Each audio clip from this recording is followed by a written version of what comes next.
Kristus ir augšām cēlies, patiesi augšām cēlies. Mīļotie brāļi un māsas Kristū, šodien es nolasīšu metropolīta Aleksandra lieldienu vēstījumu.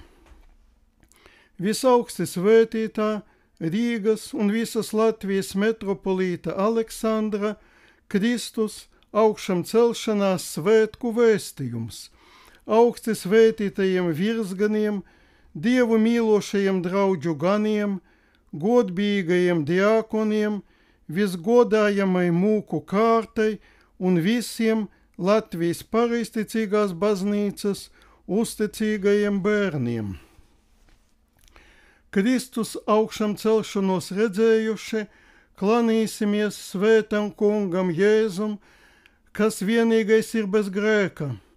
Tava krusta priekšā mēs klanāmies Kristu, un tavu svēto augšām celšanos teicam un slavējam. Augsti svētītie brāļi virsgani, visgodājamie priesteri un diakoni, Dievu mīlošie inoki un inoces, mīļie brāļi un māsas, Latvijas pareizticīgās baznīcas bērni. Šajās Paskas dienās man ir īpašs prieks sveikt jūs ar priecīgo Paskas sveicienu, kas tiek nodots no mutes mutē, no sirds sirdī, kopš apustuļu laikiem līdz mūsdienām. Kristus ir augšām cēlies.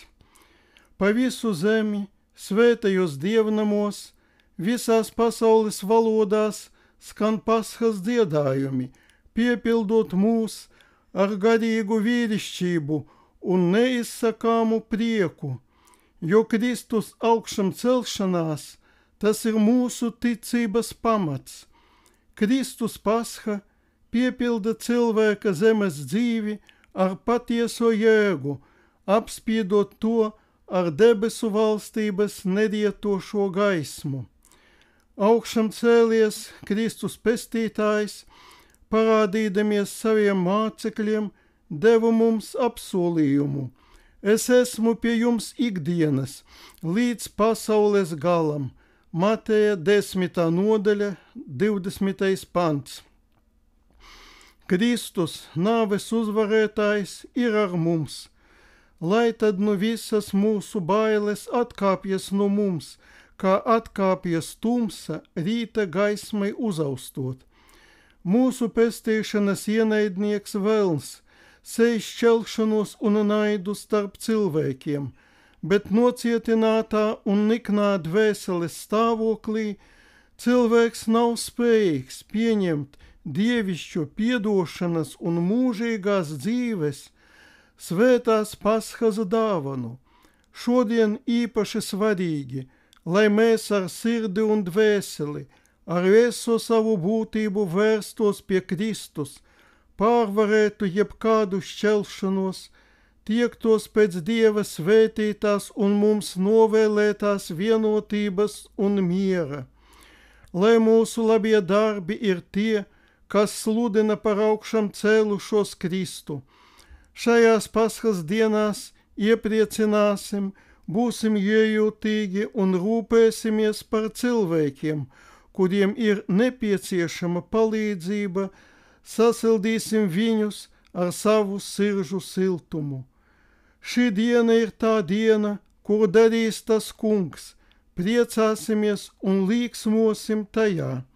Svētie apustuļi pēc viņu dievišķā skolotāja krusta nāves bija baiļu pārņemti un apmulsuši, jo tie vēl nebija sapratuši rakstus, ka viņam vajag uzcelties no miroņiem. Jānis 20. nodaļa, 9. pants. Tomēr, kad augšām cēlies Kristus parādījās mācekļiem, tad viņu sirdis piepildījās ar dzīvu, dedzīgu ticību un gaišu prieku, kas kļuva par apustuļu labās vēsts galveno būtību. Priecājieties tajā kungā vienmēr, es vēlreiz teikšu, priecājieties. Filipiešiem 4. nodaļa, 4. pants. Vēršas apustulis Pāvils pie filipiešiem. negurstoši slavinot mūsu kungu un pestītāju Jēzu Kristu, priecāsimies kopā ar svētajiem apustuļiem un ieiesim mūžīgās un pestījošās Kristus Paschas priekā. Mīļie brāļi un māsas, mūžīgais Paschas prieks, lai sasilda mūsu sirdis un ieiet mūsu mājās, piepildot mūs ar ticību, mīlestību un lielu cerību. Kristus ir augšām cēlies.